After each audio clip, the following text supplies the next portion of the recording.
బాధాకరం. ఒక యుగ పురుషుడు, ఒక పర్పస్ కోసం పుట్టిన వ్యక్తి ఈరోజు చనిపోవడం జీర్ణించుకోలేకపోతున్నాం. రామోజీరావు గారు నాకు 40 సంవత్సరాలుగా తెలిసాయని. ఆయన అనునిత్యం సాధన చేసింది సమాజ హితం కోసం పనిచేశారు. ఈ తెలుగు జాతి కోసం పనిచేశారు. ఒక మామూలు గ్రామంలో పుట్టి, సాధారణ కుటుంబంలో పుట్టి, ఒక అసాధారణమైన వ్యక్తిగా తయారు కావడమే కాకుండా ఆయన ఈరోజు చూస్తే ఒక వ్యక్తి కాదు, ఆయన ఒక వ్యవస్థ కింద తయారయ్యారు.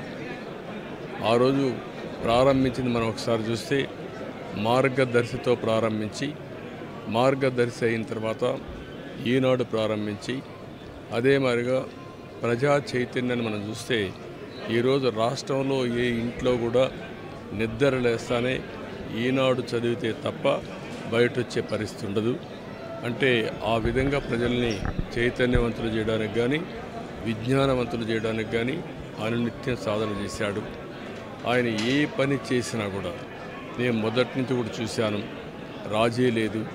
40 ఏళ్ళుగా నేను ఆయనతో కలిసి ఉన్నప్పుడు కూడా, ఆయన పరిచయం ఉన్నప్పుడు కూడా ఏ రోజు కూడా ఆయన ఒకటే చెప్పేవాడు, మీరు ఏమి చెప్పినా నేను మాత్రం ధర్మం ప్రకారమే పనిచేస్తాను, విధి నిర్వహిస్తాను తప్ప నేను ఎల్లప్పుడూ ప్రజాపక్షానే ఉంటానని చెప్పి స్పష్టంగా చెప్పిన వ్యక్తి రామోజీరావు గారు. అంతేకాకుండా నిన్న చనిపోయే వరకు ఆయనకు ఒకటే కోరిక, నా కోరిక అంతా కూడా నేను అనునిత్యం పనిచేసి పని చేస్తూ పనిలో చనిపోగలిగితే అది నాకు ఆనందంగా ఉంటుంది. అంతేకాదు నేను చేసే ప్రతి నిమిషం నేను బ్రతుకున్నంత వరకు ప్రజల కోసం పనిచేయాలి, పని చేస్తూనే ఉండాలని చెప్పిన వ్యక్తి రామోజీరావు గారు. కానీ ఈరోజు మనం చూస్తూ ఉంటే ఆయన నిర్మించిన వ్యవస్థలు శాశ్వతం. ఒక ఈనాడు శాశ్వతం, అదే మరి ఈటీవీ శాశ్వతం. ఇది కాకుండా చిత్ర పరిశ్రమ కూడా ఎనలేని సేవలు అందించాడు.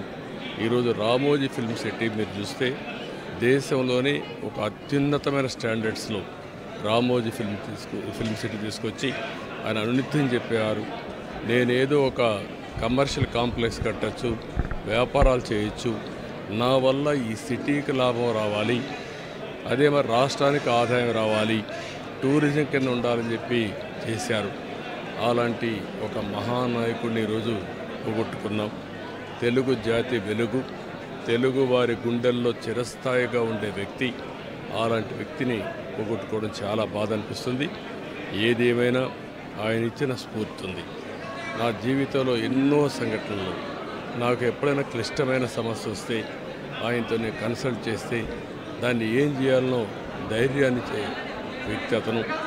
అందుకే మొన్న కూడా మీరు చూస్తే ఎప్పుడు ఎన్నికలు వచ్చినా కూడా ఆయన ధర్మాన్ని ఆయన నిర్వహించాడు. ఆయన ఎప్పుడు కూడా ధర్మం సైడే ఉన్నాడు, అదేవిధంగా పనిచేశారు. అందుకే ప్రజల్లో కూడా ఒక అచంచలమైన విశ్వాసం ఆయన పైన. దానికి కారణం ఆయన జీవితం మొత్తం ఆయన సంపాదించిన విశ్వసనీయత. అలాంటి వ్యక్తిని పోగొట్టుకోవడం చాలా బాధేస్తుంది. ఏదేమైనా ఆయన ఆశయాలు ఈ తెలుగు జాతికి ఉన్నాయి. ప్రతి ఒక్కరు కూడా ఆయన ఆరాధిస్తారు. అందుకనే ఈరోజు ఒకటే కోరుతున్నా, ఆయన చెప్పిన విషయాలన్నీ నా చెవుల్లో ఎప్పుడూ రింగుమంటూ ఉంటాయి, వినపడుతూ ఉంటాయి. తప్పకుండా మళ్ళా తెలుగు జాతిని ఏ విధంగా ముందుకు తీసుకుపోవడానికి, అదే మరి ప్రత్యేకంగా ఆంధ్రప్రదేశ్ నష్టపోయింది, ఆ రాష్ట్రాన్ని అభివృద్ధి చేయడానికి రామోజీరావు గారు ఇచ్చిన స్ఫూర్తితో ముందుకు పోతానని చెప్పి తెలియజేసుకుంటూ, మరొక్కసారి ఈనాడు ప్రేక్షకులకి, ఈటీవీ ప్రేక్షకులకి, రామోజీరావు గారి ఈరోజు ఈ సంస్థలో పనిచేసే సిబ్బందికి, అదే మరి కుటుంబ సభ్యులందరికీ కూడా నా ప్రగాఢ సానుభూతి తెలియజేస్తున్నా. వారికి భగవంతుడు ఒక శక్తిని ఇవ్వాలి.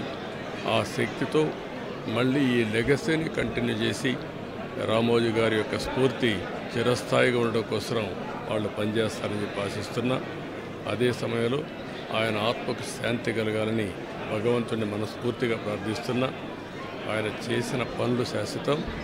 భవిష్యత్తులో కూడా తెలుగు జాతి గుర్తుపెట్టుకునే విధంగా చేశారు. అలాంటి ఆయనకు మనశ్శాంతి కలగాలని భగవంతుడిని మనస్ఫూర్తిగా ప్రార్థిస్తూ తెలుగువారి అందరి ఆశీస్సులు ఉన్నాయి. ఆ ఆశీస్సులు ఆయనకి ఎప్పుడూ ఉంటాయని చెప్పి కూడా కోరుకుంటూ అందరి దగ్గర సెలవు తీసుకుంటాం.